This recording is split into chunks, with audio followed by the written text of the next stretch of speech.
नमस्कार दोस्तों, general lines में आप सभी का स्वागत है। ये हम लोग घटना चक्र का जो हिस्ट्री का भारतीय इतिहास का मध्यकालीन भारतीय इतिहास है उसका अंक देख रहे हैं। इसमें हम लोग गुलाम वंश का जो एक्सप्रेशन थी वो कंप्लीट कर चुके थे। अब इस वाली वीडियो से हम लोग क्वेश्चन आंसर्स को देखते हैं। तो फर्स्ट क्वेश्चन है यहाँ है, गुलाम वंश का संस्थापक कौन था? तो गुलाम वंश का संस्थापक कौन था? कुतुबुद्दीन ऐबक। तो क्या हो जाएगा? डी हो जाएगा। 1206 से 1290 तक दिल्ली सल्तनत के सुल्तान गुलाम वंश के सुल्तानों के नाम से विख्यात हुए, जिसका संस्थापक कुतुबुद्दीन ऐबक था। यद्यपि वे एक वंश से नहीं थे, वे सभी तुर्क थे और उनके वंश पृथक पृथक थे। साथ ही वे स्वतंत्र माता पिता की संतान थे। अतः इन सुल्तानों को गुलाम वंश के पहले सुल्तान कहने के स्थान पर प्रारंभिक तुर्क या सुल्तान या दिल्ली के ममलूक सुल्तान कहना अधिक उपयुक्त है। नेक्स्ट है, गुलाम वंश का प्रथम शासक कौन था? तो गुलाम वंश का प्रथम शासक कौन था? कुतुबुद्दीन ऐबक था। ठीक है, कौन था? कुतुबुद्दीन ऐबक था। अपनी उदारता के कारण कुतुबुद्दीन ऐबक इतना अधिक दान करता था कि उसे लाख बख्श के नाम से पुकारा गया। फरिश्ता ने लिखा है कि यदि व्यक्ति किसी भी दानशीलता की प्रभावित करते थे तो उसे अपने युग का ऐबक पुकारते थे। इसकी एक उपाधि ख्वाम भी थी। ऐबक को साहित्य से अनुराग था और स्थापत्य कला में रुचि थी। तत्कालीन विद्वान हसन निज़ामी और फ़क्र मुदब्बिर को उसका संरक्षण प्राप्त था। उन्होंने ऐबक को अपने ग्रंथ समर्पित किए थे। ऐबक ने दिल्ली में कुब्बत उल इस्लाम और अजमेर में 2.5 दिन का झोपड़ा नामक मस्जिदों का निर्माण कराया था। उसने दिल्ली में स्थित कुतुब मीनार का निर्माण कार्य प्रारंभ किया, जिसे इल्तुतमिश ने पूरा करवाया था। ज्ञातव्य कि ऐबक ने सुल्तान की उपाधि नहीं ली थी। तो 2.5 दिन का झोपड़ा क्या था? तो एक मस्जिद थी। ठीक है, 2.5 दिन का झोपड़ा एक मस्जिद थी जो कि अजमेर में बनवाई गई थी और ये इससे पहले विशल देव ने उसको बनवाया था। उसमें संस्कृत विद्यालय था शायद को। कुतुबुद्दीन उल इस्लाम मस्जिद तथा 2.5 दिन का झोपड़ा क्रमशः स्थित हैं। तो कुतुबुल इस्लाम मस्जिद और 2.5 दिन का झोपड़ा, तो 2.5 दिन का झोपड़ा तो अजमेर में है और ये दिल्ली में है, कुतुबुल इस्लाम मस्जिद। ठीक है, नेक्स्ट है, निम्नलिखित में से किसने प्रसिद्ध कुतुब मीनार के निर्माण में योगदान नहीं किया? तो कुतुबुद्दीन ऐबक, इल्तुतमिश, गयासुद्दीन तुगलक, फिरोज शाह तुगलक। तो गयासुद्दीन तुगलक ने नहीं किया, बाकी तीनों ने किया है।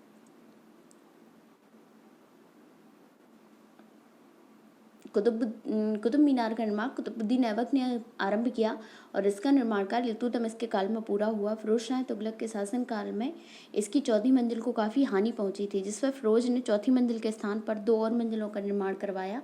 गयासुद्दीन तुगलक ने इसके निर्माण में कोई योगदान नहीं दिया।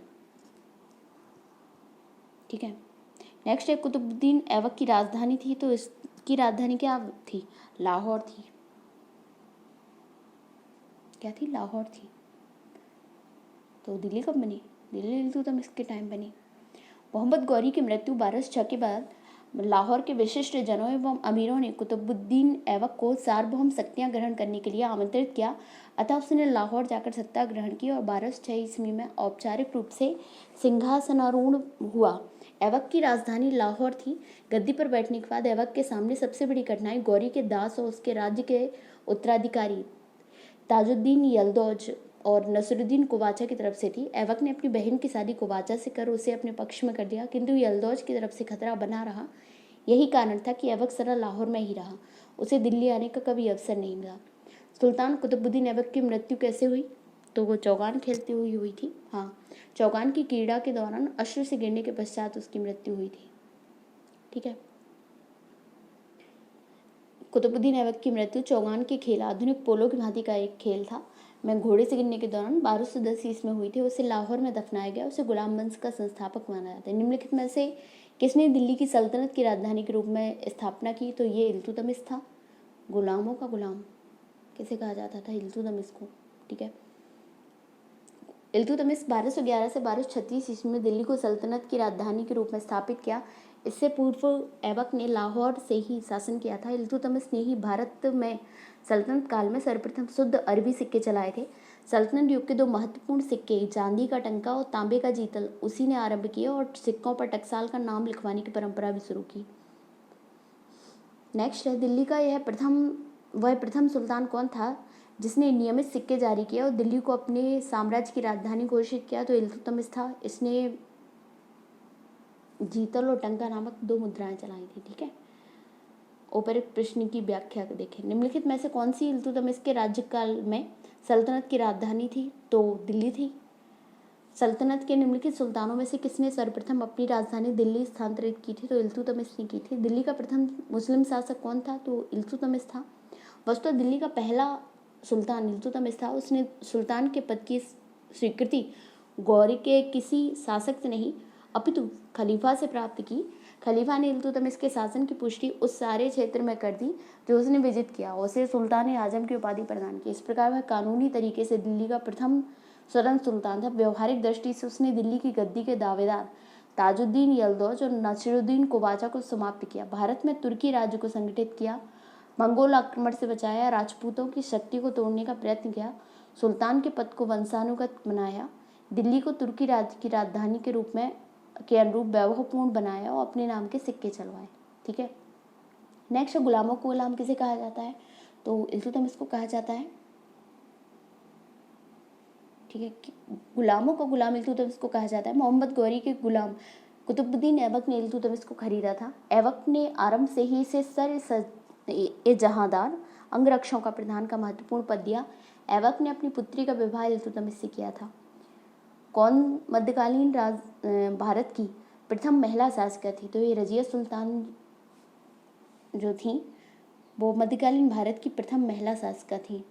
मध्यकालीन भारत की प्रथम महिला शासक रजिया सुल्तान थी। व्यक्तिगत दृष्टि से उसने भारत में पहली बार स्त्री के संबंध में इस्लाम की परंपराओं का उल्लंघन किया और राजनीतिक दृष्टि से उसने राज्य की शक्ति को सरदारों और सूबेदारों में विभाजित करने के स्थान पर सुल्तान के हाथों में केंद्रित करने पर बल दिया तथा इस प्रकार उसने इल्तुतमिश के संपूर्ण प्रभुत्व संपन्न राजतंत्र के सिद्धांत का समर्थन किया जो उस समय की परिस्थितियों में तुर्की राज्य के हित में था। नेक्स्ट है, मंगोल आक्रमणकारी चंगेज खां भारत की उत्तर पश्चिम सीमा पर निम्न में से किसके काल में आया था?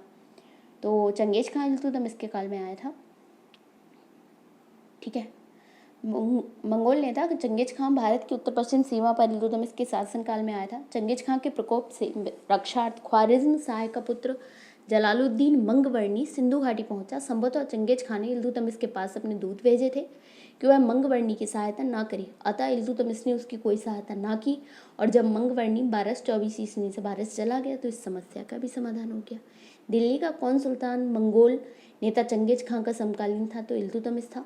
ये हो जाएगा इसका।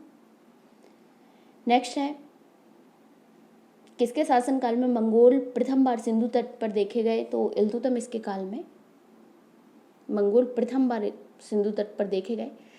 नेक्स्ट है, चंगेज खां की अधीन मंगोलों ने भारत पर आक्रमण किया तो इल्तुतमिश के शासनकाल में किया था। चंगेज खां का मूल नाम क्या था? तेमुचिन। क्या था? तेमुचिन। चंगेज खां एक मंगोल शासक था जिसने मंगोल साम्राज्य के विस्तार में एक अहम भूमिका निभाई। चंगेज खां का वास्तविक या प्रारंभिक नाम तेमुचिन था या तेमुजिन था। कथन पर विचार कीजिए। इल्तुतमिश के शासनकाल में चंगेज खान भगोड़े ख्वारिज्म युवराज की खोज में सिंधु नदी पर पहुंचा था। ख्वारिज्म युवराज की, हाँ बिल्कुल सही है। मोहम्मद बिन तुगलक के शासनकाल में तैमूर ने मुल्तान पर अधिकार किया था और सिंधु नदी पार की थी। नेक्स्ट है, विजयनगर साम्राज्य के देवराज द्वितीय के शासनकाल में वास्को डी गामा केरल के तट पर पहुंचा। देवराज द्वितीय, तो क्या होगा? इसका आंसर केवल एक सही है, बाकी 2 और 3 गलत है। क्या होगा इसमें? इल्तुतमिश के शासनकाल में भारत के तुर्की राज्य को मंगोलों के आक्रमण की संभावना से एक महान संकट उत्पन्न हुआ। इल्तुतमिश के शासनकाल में मंगोल शासक चंगेज खां भगोड़े ख्वारिज्म युवराज जलालुद्दीन मंगवर्णी का पीछा करते हुए सिंधु नदी पर तक पहुंचा था। अतः कथन एक सत्य है। 1398 ईस्वी में तैमूर ने भारत पर आक्रमण किया था। तैमूर ने नसरुद्दीन महमूद के शासनकाल में मुल्तान पर अधिकार करके सिंधु नदी पार की थी। इस प्रकार तैमूर के आक्रमण के समय दिल्ली का जो सुल्तान था वो नसरुद्दीन महमूद था, ना कि मोहम्मद बिन तुगलक। विजयनगर साम्राज्य के देवदाय द्वितीय के शासनकाल में ईरान का राजदूत अब्दुल रज्जाक विजयनगर आया था। 1498 ईस्वी में पुर्तगाल का यात्री वास्को डी गामा केरल के तट पर पहुंचा था। उस समय विजयनगर का नरसा नायक के पुत्र तिम्मा का शासन था। तो पुर्तगाल वास्को डी गामा के टाइम किस पे विजयनगर पर कौन था? तिम्मा था। ठीक है, अतः 3 भी असत्य। नेक्स्ट है, इल्तुतमिश ने बिहार में अपना प्रथम सूबेदार नियुक्त किया था। तो किसको किया था? मलिक जानी को किया था। प्रथम सूबेदार नियुक्त किया था बिहार में अपना। ठीक है, इल्तुतमिश ने बिहार शरीफ एवं बाढ़ पर अधिकार कर राजमहल की पहाड़ियों में तेलियागढ़ी के समीप हिसामुद्दीन ऐवाज को पराजित किया। ऐवाज ने इल्तुतमिश की अधीनता स्वीकार कर ली। इल्तुतमिश ने ऐवाज के स्थान पर मलिक जानी को बिहार का सूबेदार नियुक्त किया। रजिया बेगम को सत्ताच्युत करने में किसका हाथ था? तो तुर्कों का था। ठीक है, रजिया बेगम को सत्ताच्युत करने में तुर्कों का हाथ था। उन्होंने भटिंडा के गवर्नर मलिक अल्तुनिया के नेतृत्व में रजिया के विरुद्ध विद्रोह कर उसे सत्ता से हटाया था।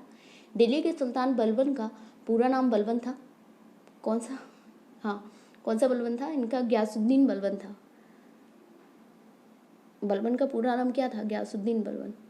गयासुद्दीन बलबन। सुल्तान बलबन का पूरा नाम गयासुद्दीन बलबन था। बलबन ने 1266 से 1286 ईस्वी तक सुल्तान के रूप में सल्तनत की बागडोर संभाली। उसे उलूग खां की नाम से भी जाना जाता था। तो उलूग खां किसे कहा जाता था? बलबन को। उसका वास्तविक नाम बहाउद्दीन था। इल्तुतमिश की भांति वह भी इलवरी तुर्क था। ठीक है, दिल्ली के किस सुल्तान के विषय में कहा गया है कि उसने रक्त और लोहे की नीति अपनाई? तो ये बलबन था जिसने रक्त और लोहे की नीति अपनाई। ठीक है, बलबन के विषय में कहा गया है कि उसने रक्त और लोहे की नीति अपनाई थी। बलबन के राजत्व सिद्धांत की मुख्य विशेषताएं थी। प्रथम, सुल्तान का पद ईश्वर के द्वारा प्रदत्त होता है। द्वितीय, सुल्तान का निरंकुश होना आवश्यक है। उनके अनुसार सुल्तान पृथ्वी पर ईश्वर का प्रतिनिधि नियामत एक खुदाई है, उसका स्थान पैगंबर के पश्चात है। सुल्तान को कार्य करने की प्रेरणा और शक्ति ईश्वर से प्राप्त होती है। इस कारण जनसाधारण या सरदारों को उसके कार्यों की आलोचना का अधिकार नहीं है। किस दिल्ली सुल्तान ने रक्त व लोहे की नीति अपनाई? तो बलबन ने अपनाई है। और ठीक है, नेक्स्ट है, बलबन ने अपने शासन को शक्तिशाली बनाया और सारी सत्ता अपने हाथ में केंद्रित कर ली। कारण क्या था? वह उत्तर पश्चिम सीमा को मंगोल आक्रमण से सुरक्षित करना चाहता था। तो बिल्कुल ये सही है, लेकिन जो व्याख्या है कि मंगोल आक्रमण इसका कारण था, ये सही नहीं है। क्या था इसमें? गयासुद्दीन बलबन दिल्ली सल्तनत में गुलाम वंश का शासक था। इसने 1266 से 1226 ईस्वी तक शासन किया था। इसने सम्राट के पद पर को दैवीय घोषित कर सारी सत्ता अपने हाथ में केंद्रित कर ली थी। इसने सिजदा व पैबोस प्रथा की शुरुआत भी की थी।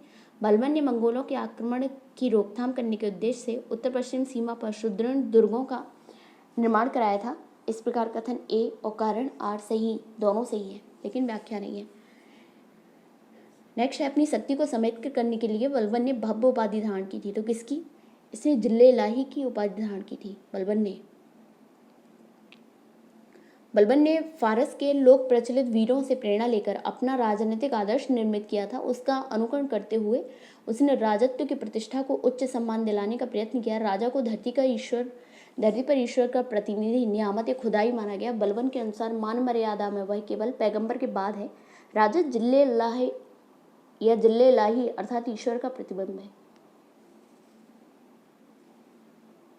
नेक्स्ट, वह प्रथम मुस्लिम शासक कौन था जिसने शासन के सिद्धांत थ्योरी ऑफ किंगशिप को राजाओं के ईश्वरीय अधिकार सिद्धांत थ्योरी ऑफ डिवाइन राइट के समान प्रतिपादित किया था?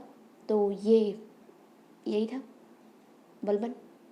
ठीक है, निम्नलिखित में से किसने भारत में प्रसिद्ध फारसी त्योहार नौरोज का आरंभ किया? तो ये भी बलबन ने ही किया था। नौरोज त्योहार जो था उसकी स्टार्टिंग बलबन ने की थी। ठीक है,